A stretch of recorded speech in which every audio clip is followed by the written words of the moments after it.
It's Natalie with Sparks of Joy Studio. Today is a special day. It is the Thrift Switch Flip Round 2. A little while back, I did a trade with Sammy Beltry from Unicorn Dust Designs.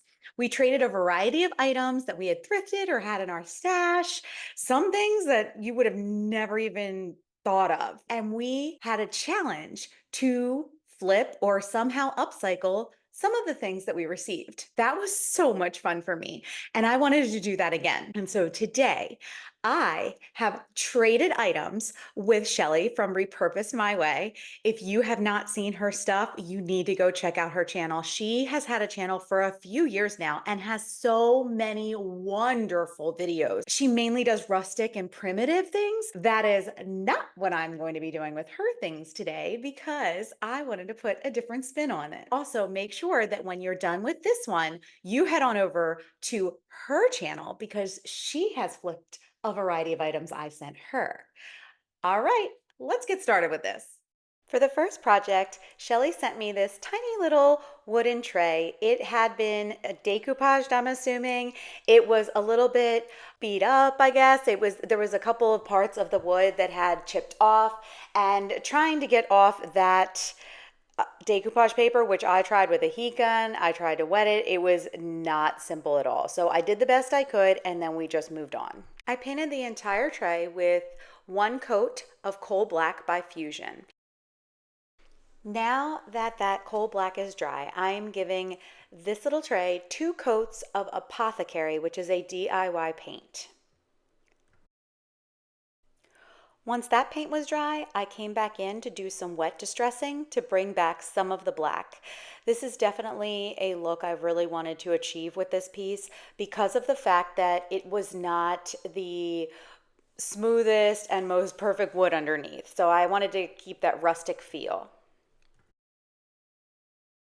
Once again, I let that dry, and now I am using various stamps from the Rural Scenes IOD stamp set, and I just wanted to make sure that I had a kind of a scene that allowed it to fit all the way across the bottom of this little tray. So after that was done, I heat set that ink and then sealed up the entire piece, and we are done.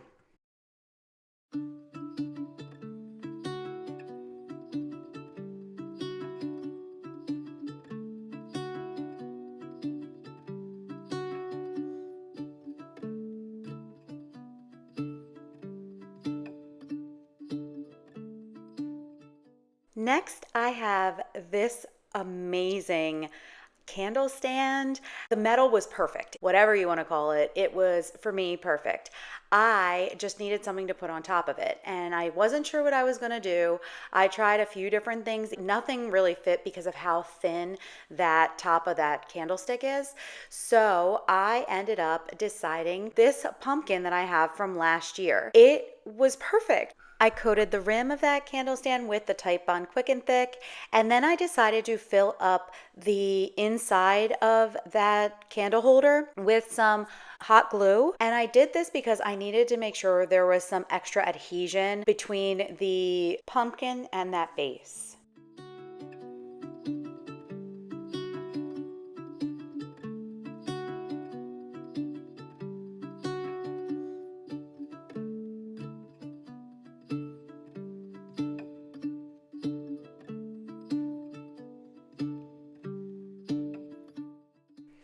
Okay, next I have these 2 handles that Shelly sent me. I think that's what they are. I saw them, I wasn't sure what I wanted to do with them. I was thinking like a towel rack, and then I couldn't figure out how to do it because of how thin those 2 pieces were. But they fit perfectly on this wooden bin that I had in my stash. So I'm just going to get some wood glue, and we are going to start by gluing these 2 handles onto this bin. I let that dry overnight, and the next day I came in with some picket fence by Fusion, and I am just going to be painting the outside of this box in that white. My plan was always to do decoupage. I knew I wanted to decoupage something, but I wasn't exactly sure where I was going to go with this project. until this showed up at my door. This is Sonnet's Maker's Box for August. And oh my goodness, is it gorgeous. So as soon as I saw the papers that came in this box, I knew exactly what I wanted to do. I don't know if it's just because I had it in my brain, but I will tell you, as soon as I saw this paper, the first thing I thought that this paper would be was a pumpkin. And once I got it in my head that that was a pumpkin, I was thinking it was kind of a like more moody nighttime feel with a pumpkin. I loved the colors. I couldn't get it out of my head that it was a pumpkin. I want to show you how I decided that my vision would not go to waste here, and I am going to turn this paper into a pumpkin. Now, what you'll notice is in order to use this in the way that I wanted to make it look like a pumpkin, I'm going to have to almost cut out pieces of the middle. I'm sure we all would agree is not the most ideal thing when you want to try to use up every last bit of your paper. But I was very determined to make a beautiful turquoisey pumpkin. I'm using a tiny artist brush and some water to just try to wet the decoupage paper enough so I can very lightly rip it in the spots where I want it and try to preserve as much of the paper as I can for another project. I'm now slowly ripping down the middle of this paper because I want to make sure that I can still get the rounded style of that paint. The way that that paint came around with the brown over the turquoise, that to me looked like what the top of that rounded pumpkin would look like, where those kind of divots and lines come through. So I wanted to replicate that, and I don't know if I was being a little bit too much about this, but for me, I really wanted it to look as much like that as possible on this little wooden scrap pumpkin that I had in my stash. Here is that pumpkin. I got it for half off of this price, so it was what, $1.47? I don't know, about $1.50. And I'm just going to go ahead and paint the front of it with one coat of White Swan by DIY. I tried to rip down the middle to kind of create a little bit more of a natural effect for when these two pieces come together, and I ended up pulling off more than I needed to, so that was my mistake, but I will fix it, I promise. I wanted to also mention that I've talked to you guys a lot about all of the DIY paints and products that I get. I do get them from Unicorn Dust Designs. And if you are not aware, Sammy now does sales on Whatnot. So I was on her Whatnot sale last night, and I will tell you, Sammy's Whatnot sales are like going to a party and seeing a bunch of celebrities there. Like that's how I feel every time I go to her Whatnot sales. I was on there, I popped in, I said hello, and within a couple minutes, Shelly pops in. Oh my gosh, Shelly, you're here. And then wouldn't you know it, not 2 minutes later, Royce from Roycycled Decoupage Paper showed up. I mean, this is like, and I think even Bree from Upcycle by Bree was there. It was crazy. It is so awesome to know all of these different creators, and I almost felt as though as I'm putting this entire video together, all these wonderful women who have inspired me and all the amazing things they have brought to my life as a creator were there in the same place at the same time, virtually obviously, but it was amazing. So I will say that has been probably the most exciting thing about being a content creator and why I feel so lucky to have the opportunity to collaborate with such wonderful people. Okay, we are back to our bin. I realize that I sidetracked us quite a bit there, but I'm back out of the rabbit hole and back to our project. I took that same decoupage paper, just a different part of it. So this is where you can actually see that front of the truck. And I'm going to be decoupaging it on either side of the long sides of this bin. Oh my gosh, hopefully that made sense. I wanted to try out some different decoupage mediums on this project just to kind of give myself a comparison and offer you a comparison as well if you are looking for the right type of decoupage medium for your project. So one side of this box has been decoupaged using liquid patina, and the other one is that decoupage matte by DecoArt. Let's look at these two and see how they compare. DecoArt Decoupage Matte Medium, it is very much like a glue texture to me. I found this online today at $14.26. I will say that the biggest difference that I find between this and the liquid patina when I'm specifically using Roycycle decoupage paper, which is more delicate than some other types of rice paper or decoupage papers you may use, I was very, very nervous to rip this paper. I will say I did not rip it, woohoo! But I was very nervous too. And I was being extra cautious when I was going over it, especially when sealing it, as you see me doing here. I went on the other side and used the liquid patina, and I will say I felt so much more confident. It might just be because I'm used to using liquid patina with Roycycled paper, but for me, it just felt like a smoother and easier process. DIY liquid patina is a very smooth, clear, and very matte finish type of top coat. And if you look at the price, $19.50 for the same amount of decoupage gel or medium is not bad. And so this again is why I tend to rely heavily on using the best product for the project I am working on. I tend to prefer that over focusing so much on which brand I'm using. Once I finish decoupaging both sides of my bin, I let it dry, and now I am very carefully sanding down the edges to remove any excess paper. And then I use this little X-Acto knife to kind of cut the pieces of the paper that I am unable to sand away. For the handles and the sides of this bin, I'm going to be painting them with DIY's Old 57. This was one of the colors that Sonnet included in the maker's box. I typically like to use colors that she doesn't provide only because I am curious to see what other colors would look great with the paper. But for this specific project, I just felt that the turquoise of the Old 57 really needed to remain part of this project. Once everything was dry and sealed, I used my ephemeral type stamp just to give some character to the sides of the bin. Here's a look at our finished project.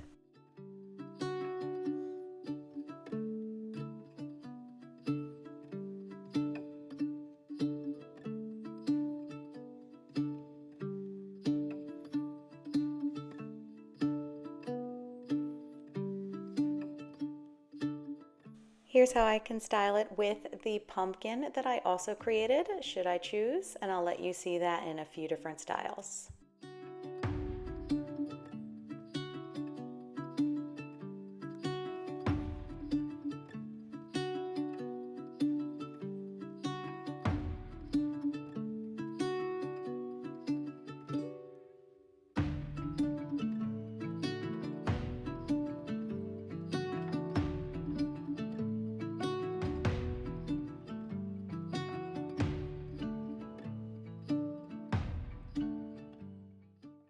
Next, I have this rooster container. It is ceramic, I'm assuming, and it is really nice. I love the shape of it.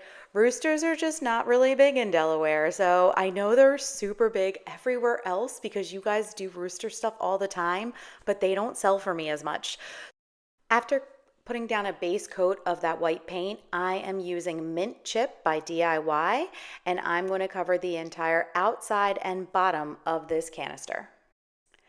I'm taking this other little trinket from Sonnet's Maker's Box, these gorgeous flowers in this canister, and I am going to rip the sides of the paper just to give it more of a jagged edge, which really when you're decoupaging it onto a piece, especially when that piece doesn't have a matching color behind it, it naturally kind of molds in. It doesn't look like you just stuck a piece of paper on it or stuck a sticker onto your project. Now I'm going to decoupage that rice paper onto my canister, and this time I'm going to try a new decoupage medium. This one is Fusion's decoupage transfer gel. And I will say it goes on very similarly to the liquid patina, a little bit thicker, but it definitely has a little bit of a smoother touch to it than the decoupage matte. I haven't used it as much as the other ones, so I don't want to give a ton of information about it until I can try it out on a variety of projects. So I'm just going to give you that for now. I go ahead and lay down my decoupage medium. I spritz that paper. This is one of Connie's works from the Painted Photographer, and I am now smoothing the decoupage medium over my rice paper. Once that was dry, I got some Antiquing Glaze by Fusion, and I am going to be wiping on the entire canister over the top of the rice paper and all over the outside of the canister. I then very delicately wipe back the excess of that glaze, and I'm dabbing very gently on where the rice paper is because I didn't want it to rip in any way. I don't know if it will or won't, but I didn't want to even chance it. And then I kind of create the same texture method around the entire canister.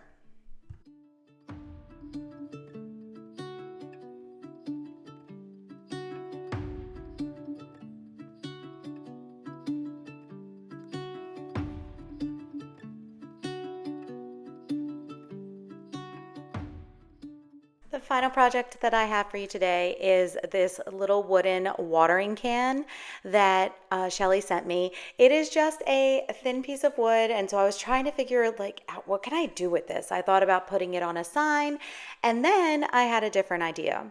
Now I will tell you, this idea came to me because when I initially took this out of the box, I didn't look at it carefully, and the first thing that came into my head was, oh, it's a teapot. And then as I was working with it, I was like, oh wait, no, it's not. It's actually a watering can. But we're going to go with my idea anyway. I am creating a little box to put in front of this watering can and allow the watering can itself to be the back part of this box or bin. I'm using Titebond Quick and Thick, and I'm creating 3 sets of 3 tumbling tower blocks to be the base and the 2 sides. And then I found another piece of MDF, I think it is, in my stash, just a tiny piece of that scrap wood to be the front of the box. I then painted the entire piece in weathered wood by DIY, and now I'm using some of that DecoArt Decoupage Matte Medium, and I am going to decoupage on the other flower picture that was exactly like the one you just saw in the last project. I let that dry, and then I am very carefully sanding the excess off because, as you can see, the top part of this beautiful painting picture is going to still be part of this project. I really want to keep those flowers. I was just trying to figure out the best way to maintain the entire picture on this project, and this was the idea that I came up with, and I've never done it before. We'll see how it goes. I'm going to use this part on the back part of the watering can so that when you're looking at it like straight on, it should look like the painting is still all one. But then there's that little insert that you have where you can put something. So let's see how this goes. I lay down my decoupage matte medium, and then I am going to decoupage on the back part or the top part of the picture. I then sanded down those edges and used the decoupage matte medium as my sealer for the entire project. And I was originally thinking this would be something that would store little tea bags like as a gift, but they didn't fit, and these stevia packets did. So there you go, a perfect item that you can leave like on a coffee table or give as a gift. I love it.